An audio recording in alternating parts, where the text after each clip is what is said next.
Bill Tompkins was in control room when Neil Armstrong met moon reptilians. He can be considered one of the most incredible whistleblowers to step forward and disclose the secret space programs, ET agendas, and hidden governments.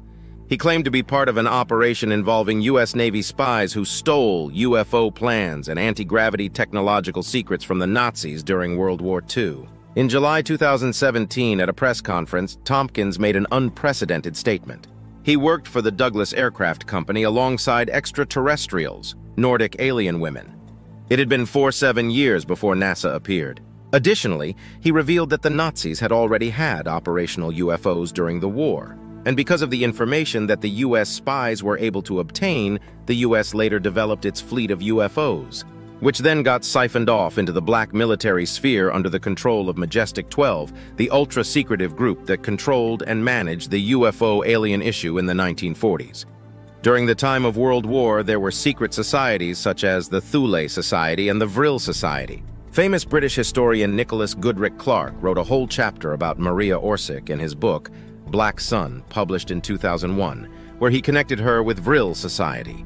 The author mentioned that Orsic could communicate with alien civilizations, and one of them was from the planet Aldebaran, which is located in the Taurus system. According to Tompkins, the Nazis were in contact with extraterrestrial reptilians at the same time as Orsic was doing her channeling. Hitler found out about Orsic, her abilities, and the fact she was receiving information that detailed how to construct UFOs. According to Tompkins, Hitler allowed Orsic and the Nordics with whom she was working to continue to work on their UFO program because the Nazis were already in contact with the Reptilians, and because Hitler knew he could always take over Orsic's project at any time. Robert Wood, who was interviewed alongside William Tompkins by Search for Truth Reality, claimed that the Nazis' technology rapidly advanced due to their relationship with the Reptilians so that they got to the far side of the moon before the end of WW2. Later, he became a board member of MUFON.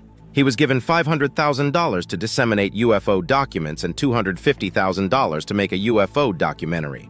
Later, Robert and his son Ryan scanned hundreds of MJ-12 documents and made them available on their website, majesticdocuments.com. According to William Tompkins, he was recruited at a young age by the Navy due to his precocious ability to build highly accurate model ships. After working at North American Aviation and Northrop, he was hired by Douglas Aircraft Company in 1950. He explained that MJ-12 began in 1942 with the senior Douglas, the man who started the company. Tompkins stated that right after the Battle of LA in 1942, to handle the implications of UFOs openly showing themselves in the skies, Douglas pulled some key men into a group, or think tank, that later became MJ-12. Dr. Wood stated that MJ-12 is mostly associated with the Air Force, not other branches of the U.S. military. He explained that the U.S. Navy started back-engineering Nazi UFO crafts in 1942 before MJ-12 came into existence. It took the Navy around a decade to produce functional UFO craft, but they did so eventually.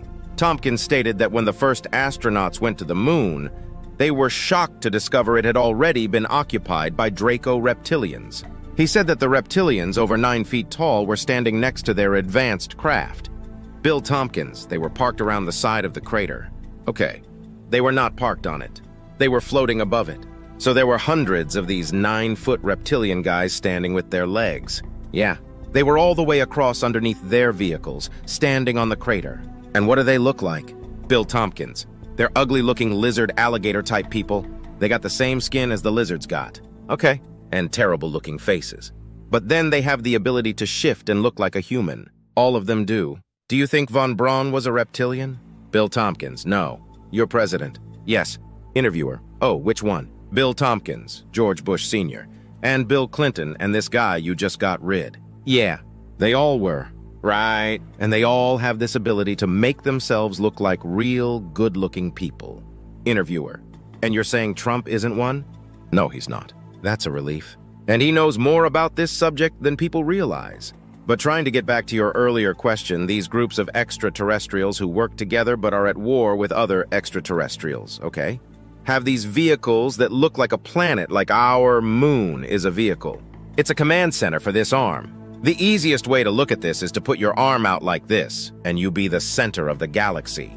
According to both Tompkins and Dr. Wood, the Reptilians had already made a deal with the Nazis.